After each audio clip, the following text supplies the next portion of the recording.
لە جەنگی جیهانی دووەمدا ڕەزا شای ئێران لایەنگری خۆی بۆ نازیەکانی ئەڵمانیا ڕاگەیاند و ئێران بووە گۆڕەپانێکی شەڕەکە لە باکوورەوە سوپای سووری سۆڤێت و لە باشووریشەوە بەریتانیا پەلاماری هێزەکانی ڕەزا شایاندا و ئێرانیان داگیر کرد. هێزەکانی بەریتانیا لە باشوور تا پارێزگای ئیلام و سۆڤێتیش تا شاری ورمێ ڕۆژهەڵاتی کوردستان هاتبوو. بەڵام هەندێک ناوچەی ڕۆژهەڵاتی کوردستان بە تایبەتی مەهاباد لەو نێوەندەدا مانەوە. دەستی بەریتانی و ڕووسەکانیان پێنەگەیشت.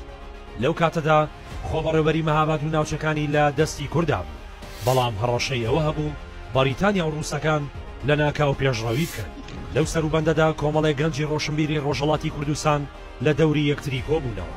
ئامادەکاریان کرد بۆ دامەزراندنی یەکێک لە گەورەترین بزوتنەوە سیاسەکانی کورد. ئەویش دامەزراندنی کۆمەڵی ژیانەوەی کوردستان ژێکاف بوو.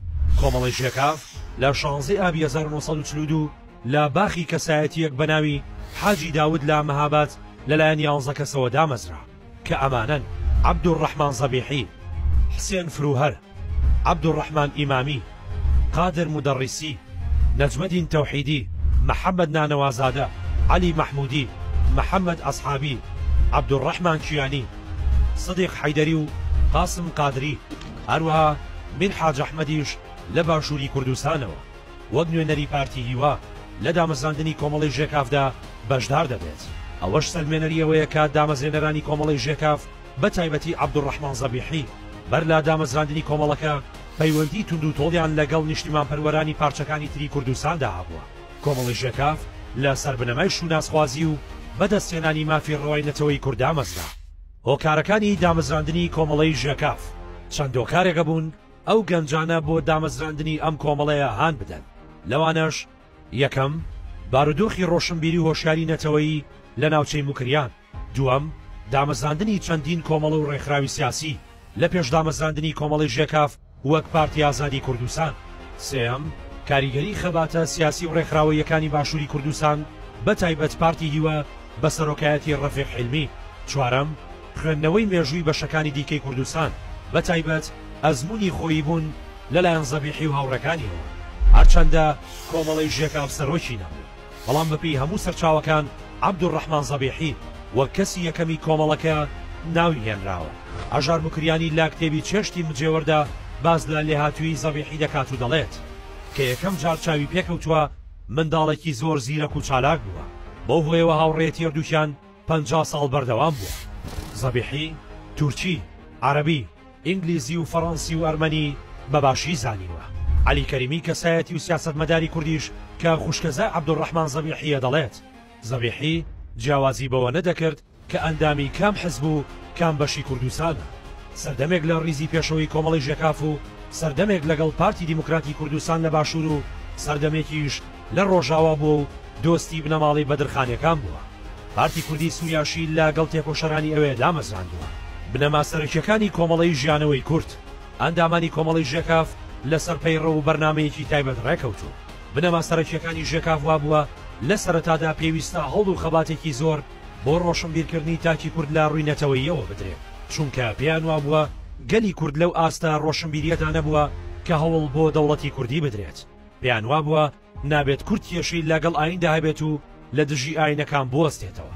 ئەو کەسانی کە دەیانتوانی ببنە ئەندامی ژێکاف و هەرگیز نەیان دەتوانی ببنە سەرۆک بریتی بوون لە ئاغا، شێخ، مەلاو سەید، لەبەرەوەی پێیان وا بووە ئەو کەسانە هەموو کاتێک بۆ بەرژەوەندی خۆیان پشگیریان لە دەسەڵاتداران کردووە.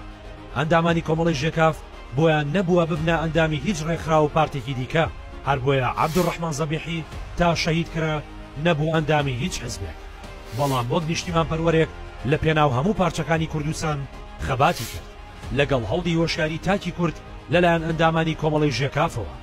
عەبدوڕەحمان زەبیحی و هاوڕەکانی هەوڵی دروستکردنی پەیوەندیان لەگەڵ بەریتانی و ڕووسەکان داوە. سەرچاوەکان باز لەوە دەکەن زەبیحی نوێنەرانی بەریتانیا و ڕووسەکانیشی لە تەورێز بینیوە، هەڵدی داوە گەلی کورد پشگیری وڵاتە زلێزەکان بەدەست بهێنێت. گۆڤاری نیشتیمان وەک زمان حاڵی کۆمەڵە لە سەرەتای دامەزراندنی کۆمەڵەکەوە بڕیار دەدرێت کە گۆڤارێک وەک زمان حاڵ و بۆ هۆشیارکردنەوەی خەڵک دەرکەن لەلایەن هەموو بەرپرسانی کۆمەڵەکەوە. ئەو بەرپرسیارەتیە دەدرێت بە عەبدوڕەحمان زەبیحی. زەبیحی لەگەڵ محەممەدی شاپەسەندی کە ئەویش ئەندامێکی چالاک بووە دەست بە دەرکردنی گۆڤاری نیشتیمان دەکەن. لە گۆڤاری نیشتیماندا گرنگیەکی زۆر بە وتارەنەتەوەیەکان و شعرەکانی هێمن و هەژار بووکریانی دراوە.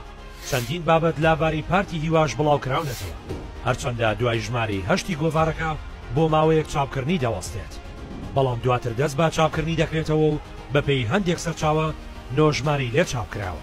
لەو سەروبەندەشدا وەک جێگرەوەیەک بۆ ڕۆژمێرە فارسی و عەرەبیەکان زەبیحی ڕۆژمێری کوردی داهێناوە و چاپی کردووە و بەسەر خەڵکدا بڵاوی کردوێتەوە. لەو سەردەمەدا کار و خەباتی کۆمەڵی ژێکاف پەرە دەسێنێت و هەموو ڕۆژهەڵاتی کوردستان دەگرێتەوە. کاتێک لە ساڵی 1944دا لقی ژێکاف لە باشووری کوردستان دەکرێتەوە، ئیبراهیم ئەحمەد دەبێتە سەرۆکی لقی باشووری کۆمەڵەکە. نەمانی ژێکاف و دامەزراندنی حزبی دیموکراتی کوردستانی ئێران. عەلی کەریمی لە کتێبی ژیان و بەسەراتی عەبدوڕەحمانی زەبیحیدا باز لە چۆنێتی نەمانی کۆمەڵی ژێکاف دەکات. لەو کتێبەدا ئاماژە بەوە کراوە کە قازی محەممەد پێشتر 3 جار داوای کردووە ببێتە ئەندامی ژێکاف، بەڵام بەوەی ئەوەی کە لە پەیڕەوی کۆمەڵەکەدا ڕێگە بە مەلاو ئاغا نەدراوە داواکاری قازی محەممەد ڕەت کراوەتەوە. بەڵام لە ساڵی 1945 و دوای دەستگیرکردنی زەبیحی و چەند هاوڕێیەکی لە ورمێ پاشان بردنیان بۆ تاران و 8 مانگ گەیشتنەوەیان لە زینداندا. لەو سەروبەندەدا قازی محەممەد دەبێتە ئەندامی کۆمەڵی ژێکاف. هۆکارەکەیەوە بوو خانەوادەی قازی خاوەن جەماوەر بوو. هەندێک لە ئەندامانی ژێکاف پێیان وابووە کە دەتوانێت لە هۆشیارکردنەوەی خەڵکیدا ڕۆڵێکی گەورە ببینێت. بۆیە قازی محەممەد دەبێتە ئەندامێکی چالاکی کۆمەڵەکە و بۆ بەدەستێنانی پشگیری سۆڤێت دەست بە دانووسان دەکات. لە ساڵی 1945دا شاندێکی ژێکاف و پیا و ماقوڵانی ناوچەکە بە سەرۆکایەتی قازی محەممەد سەردانی باکۆی پایتەختی ئازەربایجان دەکات.